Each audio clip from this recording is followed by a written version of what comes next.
Bonjour à tous, très heureux de vous retrouver. School TV Le Mag, vous le savez, 30 minutes consacrées à l'éducation de vos enfants, à chaque fois une thématique forte et une initiative sur le plan local ou national. Et c'est parti pour le sommaire de cette émission. Les Hauts-de-Seine Digital Games font sensation une fois encore, plus de 100 exposants, plus de 150 ateliers interactifs avec l'ambition de proposer encore une fois aux familles des outils concrets pour développer une culture numérique pour le moins responsable. Quel projet éducatif dans le 92? Comment les plus de 70 000 collégiens sont-ils accompagnés, soutenus? Comment améliorer leur environnement éducatif? On se pose toutes les questions dans un instant. Et puis il y a un mot qui est récurrent quand on s'arrête sur les différents projets du département.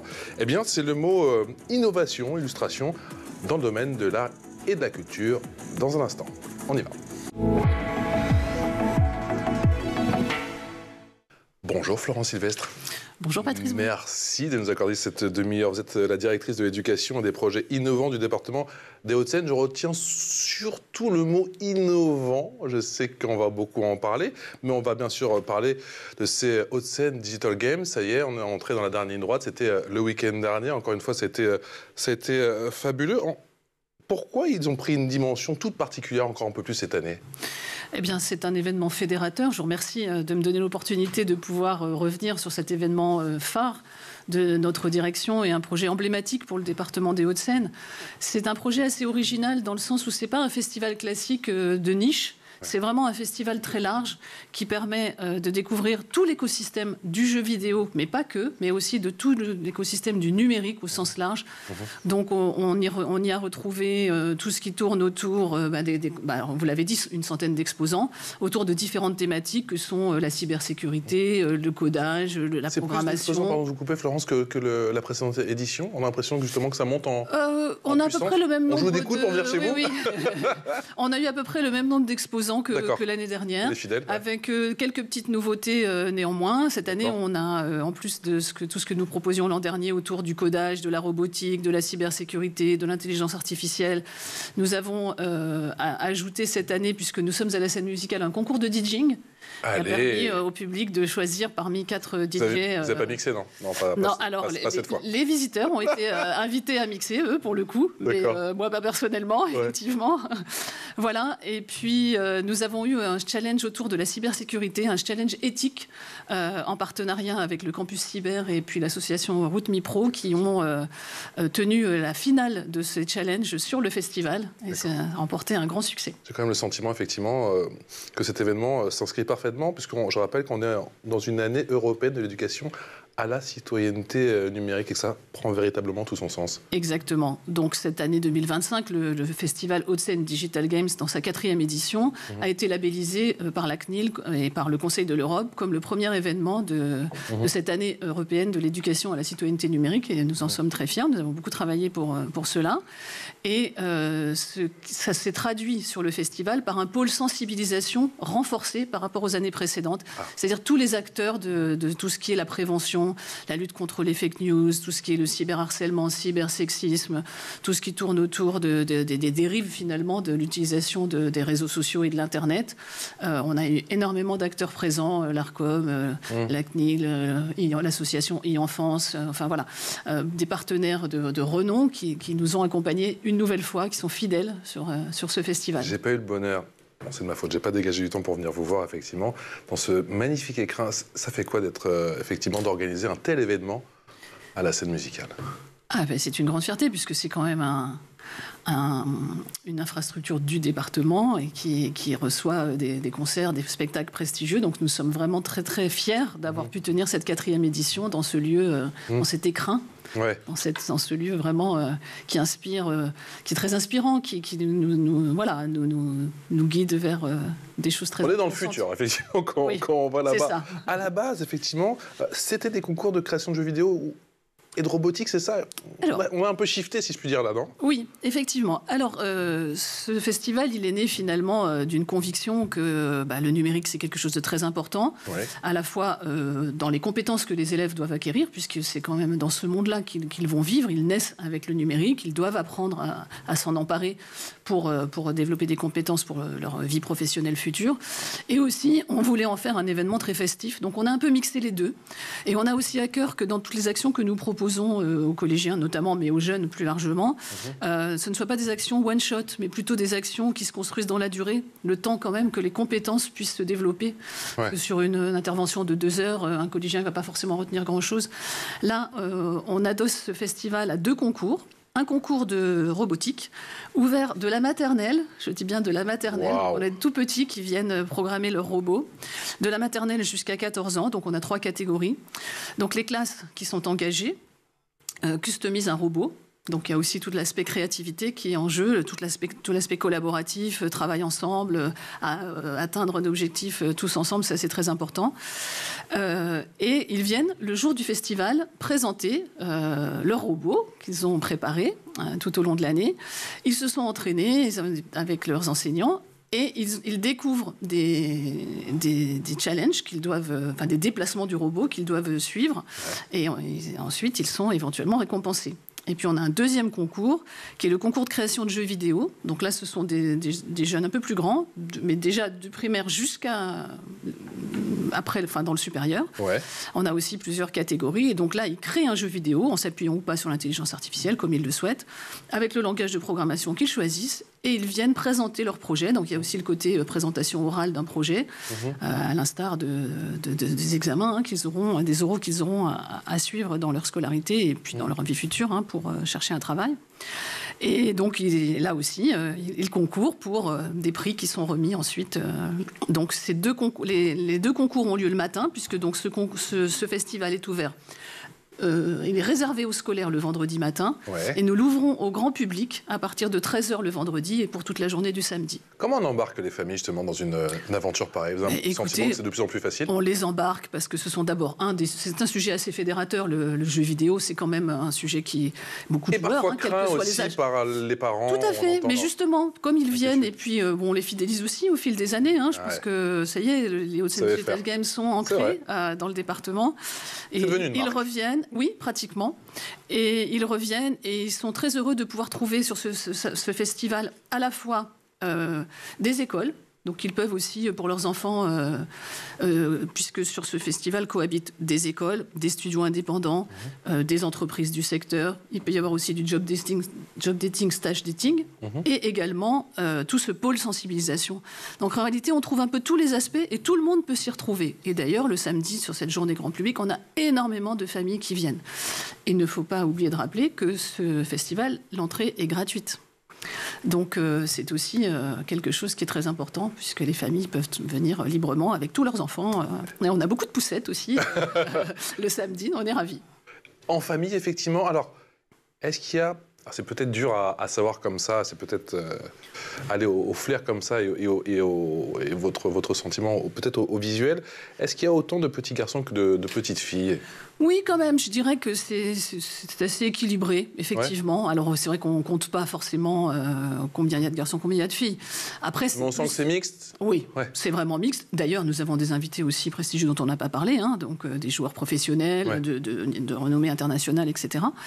Et ils viennent jouer. Il y a des filles dans ces invités, autant que de garçons. On y veille d'ailleurs, mais c'est tout à fait, c'est pas une difficulté, parce que beaucoup de filles jouent en fait. On en parle souvent, on fait souvent des émissions là-dessus. C'est vrai que c'est des filières un peu. Alors on a parlé de codage. Oui, alors il y a beaucoup de préjugés, beaucoup de stéréotypes sur le sujet. Que les petites filles se découragent peut-être parfois un peu vite, ou qu'on les décourage un peu vite, et que du coup numériquement on trouve plus de garçons dans ces filières. Peut-être sur les vocations pour les métiers du numérique, effectivement, sur les métiers d'ingénieur, etc., dans la cybersécurité, etc., vous allez trouver beaucoup moins de filles. Par contre, sur le jeu, il y a autant de filles qui jouent que de garçons. On a aussi des filles qui jouent à des jeux de combat et des garçons qui jouent à Just Dance. Ça, il n'y a pas de difficulté. Les genres se mélangent assez bien. Quels sont les objectifs clés avec un petit peu de recul justement, et est-ce que vous avez l'impression d'avoir réussi votre mission? Quels objectifs vous étiez fixés justement pour cette nouvelle édition du festival? Nos objectifs, c'est clairement d'amener les jeunes à réfléchir sur leur avenir, de travailler sur leur émancipation, à la fois sur le plan purement professionnel, c'est-à-dire développement de compétences, découverte des structures qui peuvent, les formations qu'ils pourront suivre après le collège ou après le lycée avec les écoles. Certains viennent pour chercher un stage, d'autres pour être sensibilisés aussi à toutes les dérives de l'Internet. Donc je dirais que nos objectifs sont vraiment atteints. Et puis il ne faut pas oublier qu'on avait quand même presque 5000 jeunes présents le vendredi matin, 5000 collégiens, lycéens. Et donc ça veut dire qu'ils sont au rendez-vous. Oui, très majoritairement principalement, oui, majoritairement du département. Donc c'est pour nous, l'objectif, c'est vraiment de leur faire l'expérience de quelque chose, de les mettre en action. Il n'y a pas de stand sur ce festival qui soit des stands où on vient chercher un flyer. On a à cœur, vous l'avez dit en introduction, on a 150 ateliers participatifs. On est vraiment dans l'immersif, la réalité virtuelle.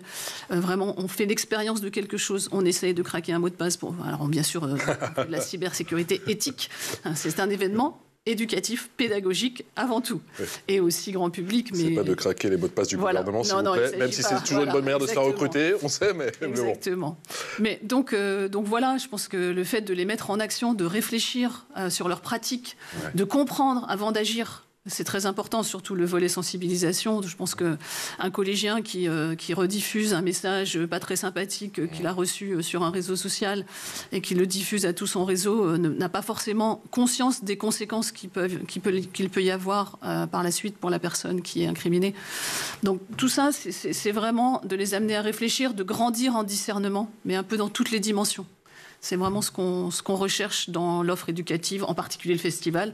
Mais effectivement, nous avons aussi d'autres actions qui concourent à cet objectif. Et on va venir dans un instant. Florence Sylvestre, c'est un événement bien sûr local, départemental plutôt, avec une résonance, une dimension nationale. Vous avez déjà reçu des coups de téléphone des autres départements pour savoir justement absolument. Comment vous articulez cet événement qui est massif, qui est énorme. Il est massif et il est assez unique dans sa composition, dans la façon dont il est pensé. Oui, on a été contacté par d'autres territoires. On a aussi des étudiants qui viennent d'autres pays et même de loin pour le festival. Oui. Alors, je crois que c'était du Canada. Oui, non, mais je crois qu'on a quelques équipes. Parce que je ne l'ai pas dit, mais ces concours dont nous avons parlé, de robotique et création de jeux vidéo, réunissent quand même 114 équipes. Donc on est quand même sur quelque chose d'assez massif. Et puis nous invitons aussi tous ceux tous les collèges du département et les lycées d'ailleurs, qui ne participent pas forcément à un concours, à venir visiter le festival également. Ça peut être considéré comme un tremplin pour des jeunes talents éventuellement. On peut se faire repérer là-bas? Ou ça n'a pas encore cette vocation? Peut-être qu'ils sont un petit peu jeunes. Je pense qu'on est vraiment dans une maturation de quelque chose. On est à des âges... les jeunes sont en construction, en maturation de leur cursus. Donc c'est une étape qu'on espère clé dans leur développement. J'aimerais qu'on parle d'autres initiatives qui sont effectivement que l'on peut mettre à votre actif. À commencer par le concours robotique Robotsen. J'ai quand même le sentiment que vous avez misé dans le département effectivement sur tout ce qui est codage robotique, que c'est vraiment un axe privilégié. Oui, donc c'est ce concours auquel participent donc toutes les équipes dont j'ai parlé, dont le point d'orgue. Ah, c'est celui-là, pardon, d'accord. Oui, c'est celui-ci. Le point d'orgue est sur le festival, tout comme le concours de création de jeux vidéo. Mais ce travail dans les classes, ça répond aussi, et c'est aussi une préoccupation de chaque instant pour nous qui sommes un peu éloignés du terrain. Nous sommes un département, donc nous ne sommes pas tout proches des enseignants au quotidien, mais nous sommes vigilants à leur proposer des actions qu'ils pourront facilement intégrer dans leur progression, dans les programmes également, pour que ce ne soit pas quelque chose qui vienne en plus. Parce qu'on s'appuie quand même sur le volontariat des enseignants, et donc on a besoin qu'ils embarquent, et on les accompagne également. On leur propose des temps de formation, d'accompagnement, des petites capsules vidéo pour savoir comment faire telle chose ou telle chose pour préparer le concours. Donc ils sont très accompagnés, on leur propose des actions clés en main pour leur faciliter la tâche, et que, in fine, les jeunes puissent en bénéficier. C'est à l'ancienne... Enfin, je dis l'ancienne, mais on est prof toute sa vie. Quand on a été prof, on l'est toute sa vie. Vous organisez également les rencontres de l'éloquence Dans quelle mesure l'oralité est importante dans le monde actuel? C'est fondamental. Donc là, l'oralité, c'est vraiment... Alors là aussi, c'est un dispositif que nous menons maintenant depuis 4 ans. Chaque année, nous avons une thématique. On fait travailler les classes sur une thématique citoyenne. Donc le courage cette année? Cette année, c'est le courage. Donc, Allez. le courage dans toutes ses dimensions, le courage personnel, le courage social, enfin vraiment tous les aspects. Au travers de ce type d'action, on prépare les jeunes à savoir-être, tout simplement. Ça fait partie de ce qu'ils doivent aussi apprendre. Dans les entretiens professionnels dans les entreprises, on a toujours le savoir, les connaissances, le savoir-être, le savoir-faire, etc. Oui. C'est la même chose pour nos élèves. Cela s'apprend et il faut commencer assez tôt. Qu'est-ce qui est plus important pour vous?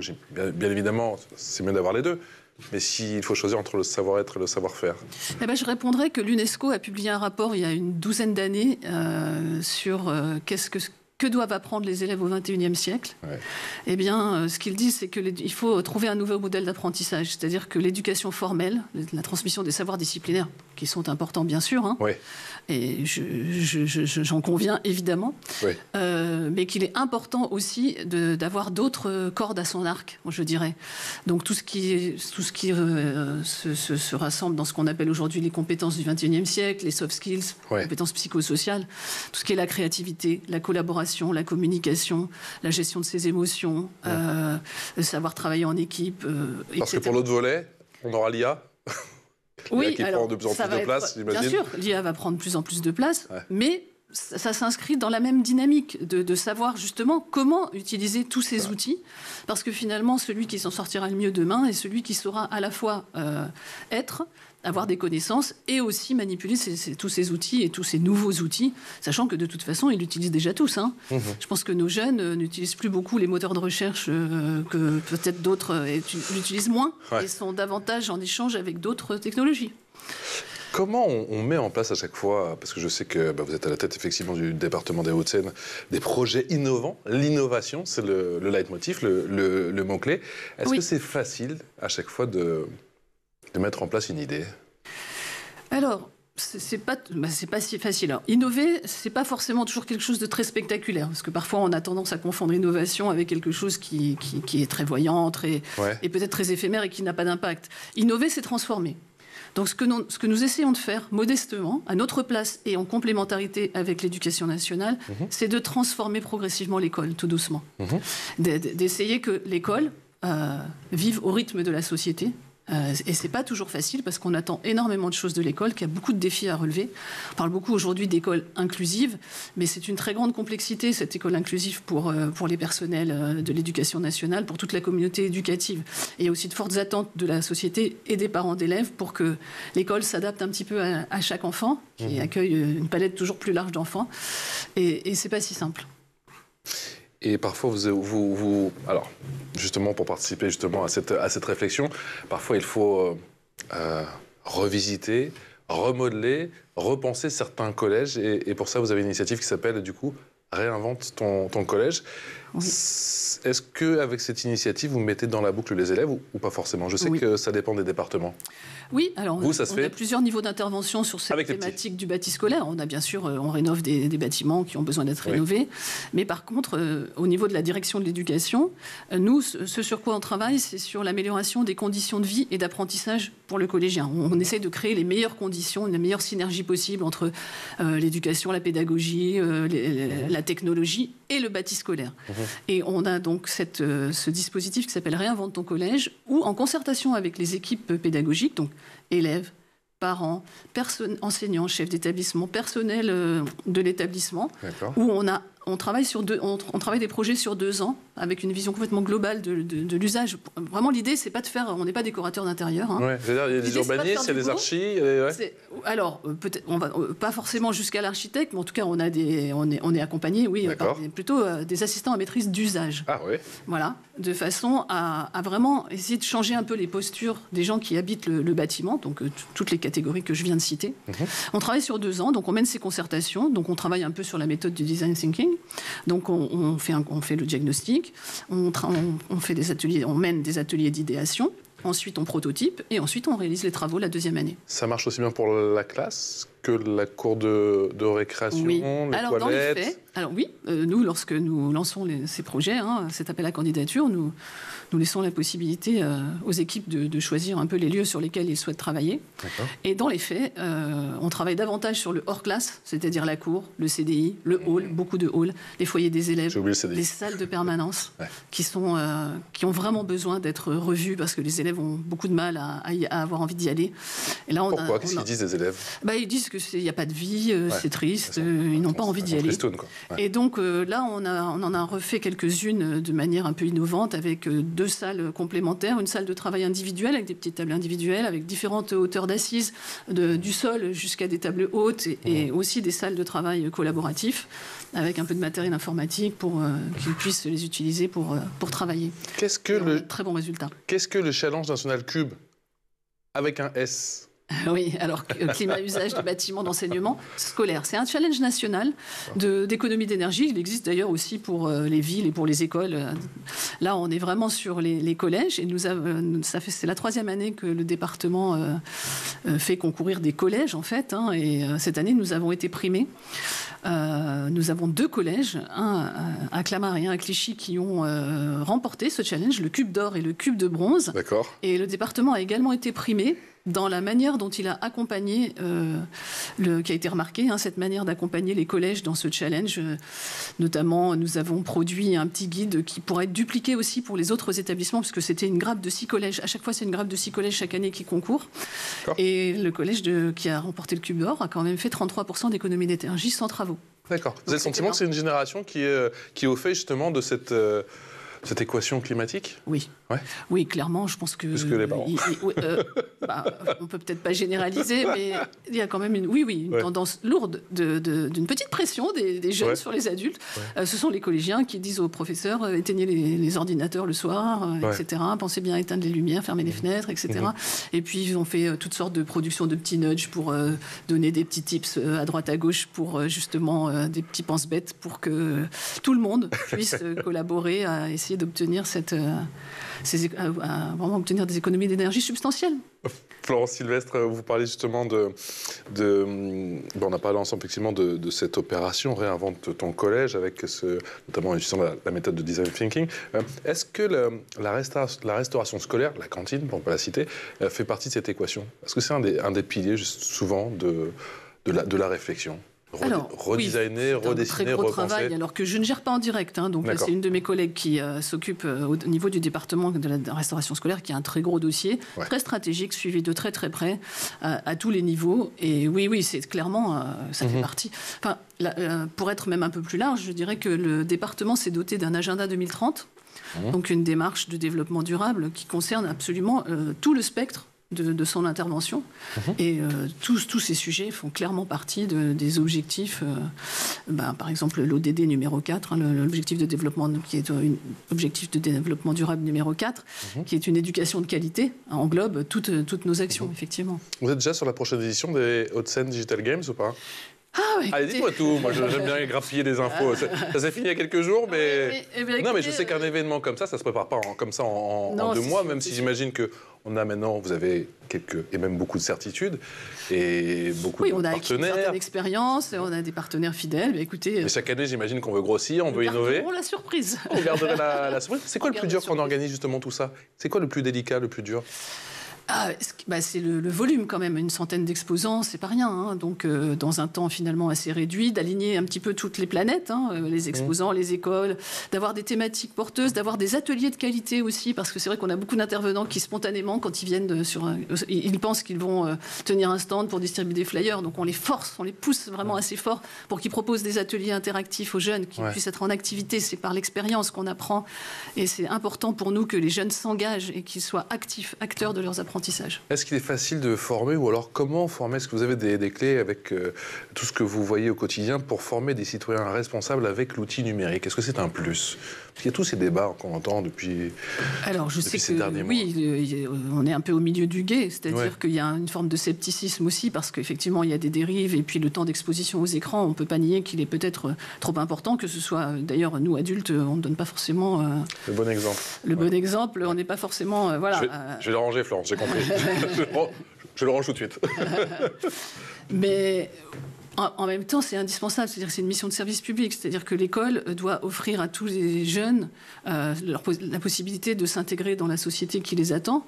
Et s'ils ne trouvent pas à la maison le développement de ces compétences, il faut nécessairement qu'ils le trouvent à l'école.